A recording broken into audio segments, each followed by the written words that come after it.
Welcome to our channel. This is Grade 8, Chapter 5, Part 2. In this video, we'll go through the solved exercises of the beautiful poem, Far Away Village. We'll be covering, paraphrasing, reference, summary of the poem, additionally content from pages 94 to 97 of your textbook. So grab your book, and let's begin learning. Welcome to today's video. This is Grade 8, Part 3, Chapter 6. And we'll be covering the solved book exercises for the poem The Bells by Edgar Allan Poe, from pages 127 to 131. In this video, we'll go through each question and answer carefully, so you can understand the poem deeply and prepare well for your exams. Let's get started. The bells, hear the loud alarum bells, brazen bells. What a tale of terror now, their turbulency tells. In the startled ear of night how they scream out their affright. Too much horrified to speak, they can only shriek, shriek, out of tune, in a clamorous appealing to the mercy of the fire, in a mad expostulation with the deaf and frantic fire, leaping higher, higher, higher, with a desperate desire and a resolute endeavor now to sit or never by the side of the pale-faced moon. Oh, the bells, bells, bells! What a tale their terror tells of despair, how they clang and clash and roar, what a horror they outpour on the bosom of the palpitating air. Yet the ear, it fully knows, by the twanging and the clanging, how the danger ebbs and flows, yet the ear distinctly tells, in the jangling and the wrangling, how the danger sinks and swells, by the sinking or the swelling in the anger of the bells. Of the bells, of the bells, bells, bells, bells, bells, bells, bells, in the clamor and the clangor of the bells. Let's begin with stanza 1 of the poem The Bells by Edgar Allan Poe. Here are the lines. Hear the loud alarum bells, brazen bells. What a tale of terror, now, their turbulency tells. In the startled ear of night, how they scream out their affright. Now, let's understand what this means. Paraphrasing, listen to the loud alarm bells made of brass. They are ringing so wildly, as if they are telling a scary story. In the quiet night, their noise surprises everyone, and they seem to be screaming because they are frightened. Let's move on to the next stanza, when you're ready. Now let's look at stanza 2 of the poem. Here are the lines. Too much horrified to speak, they can only shriek, shriek, out of tune. In a clamorous appealing to the mercy of the fire, in a mad expostulation with the deaf and frantic fire, let's understand what the poet is saying. Paraphrasing, the bells are too scared to speak properly. All they can do is and cry out again and again. Their sound is not musical at all. It's out of tune. It's as if the bells are begging the fire to stop, but the fire is wild, out of control, and doesn't listen to their cries. Let's move on to the next part of the poem when you're ready. Now let's move on to stanza 3 of the poem. Here are the lines. Leaping higher, higher, higher, with a desperate desire, and a resolute endeavor. Now to sit or never, by the side of the pale-faced moon. Let's break this down. Paraphrasing, the fire keeps growing higher and higher. The bells sound very desperate, like they're trying hard to escape or succeed at something. It's almost as if they want to reach the moon, and sit beside it in the sky, and they feel like they must do it right now, or they'll never get the chance. This part of the poem shows a strong sense of urgency and desperation. The bells and the fire seem to be racing upward, trying to reach the moon, as if that's the only hope left. Let's continue to the next stanza, when you're ready. Now let's look at the final stanza in our section, stanza 4. Here are the lines. Oh, the bells, bells, bells. What a tale their terror tells, of despair, how they clang, and clash, and roar. What a horror they outpour on the bosom of the palpitating air. Let's understand what the poet is expressing here. Paraphrasing, oh, bells. Their loud, wild sound tells a story full of fear and deep sadness. They bang, crash, and roar with powerful, frightening noise. The air itself feels like it's shaking from all the horror being poured into it.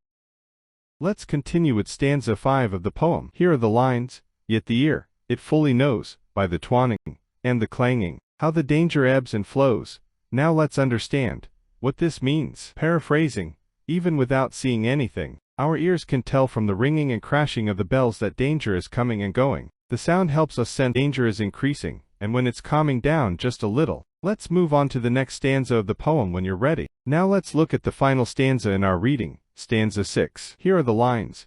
yet the ear distinctly tells, in the jangling, and the wrangling, how the danger sinks and swells, by the sinking or the swelling in the anger of the bells. Of the bells. Of the bells. Bells, bells, bells, bells, bells, bells. In the clamor and anger of the bells. Let's break it down. Paraphrasing, we can clearly hear, in the clashing and noisy ringing, that danger is sometimes going down and sometimes rising again. The bells sound angry, and their loud noise keeps filling the air. Again and again, they ring with chaos and fear. Now that we've finished reading and understanding the poem, let's move on to the solved book exercise.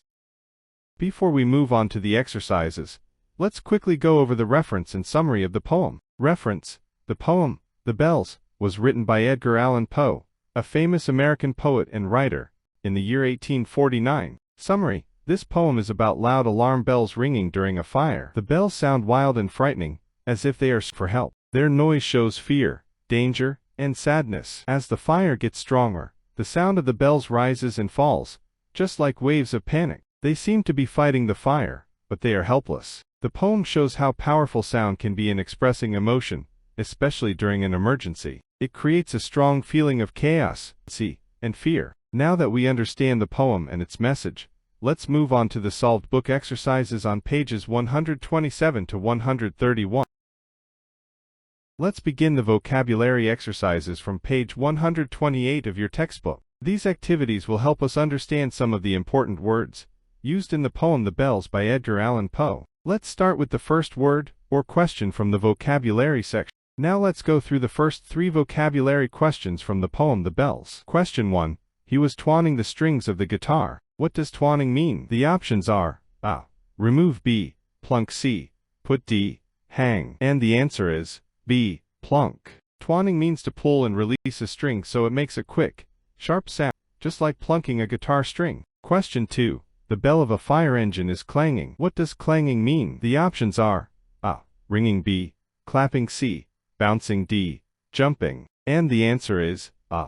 Ringing. Clanging is the loud, metallic ringing, or banging sound made by bells or metal objects. 3. Enjoyed the task, but was occasionally involved in some time-consuming wrangling over money. What does wrangling mean? The options are A. Peace B, compliment C, argument D, harmony. And the answer is C. Argument. Wrangling means having a long and noisy argument or disagreement, especially over something like money. Let's continue with the rest of the section in the next part.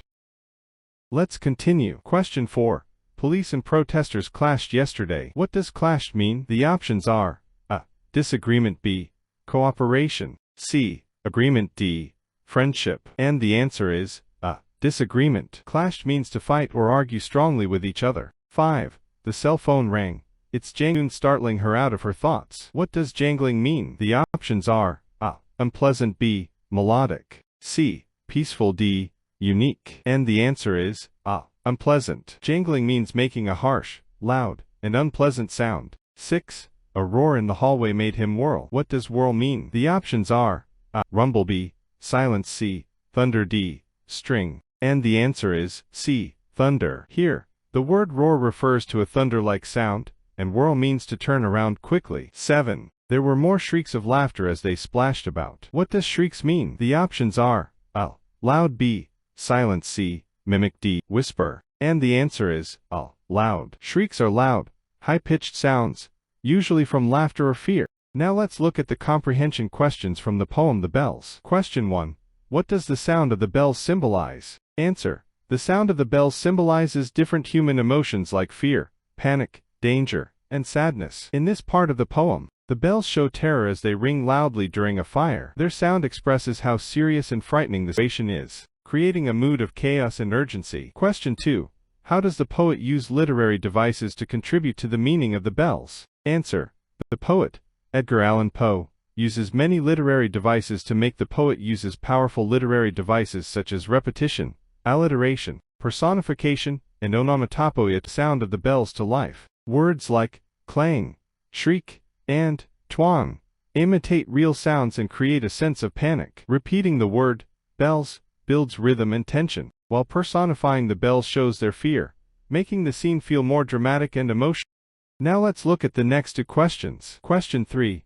What is the poet trying to say through this poem? What idea does the poet want to convey in these lines? Answer. the poet is showing us how even sounds can tell powerful stories. In this part of the poem, the ringing bells express fear and helplessness during a fire. Poe wants us to understand that loud, disturbing sounds, like the clanging of alarm bells, can carry strong emotions and warn people of danger, even without any words. It's a way to show how sound itself can speak. Question 4.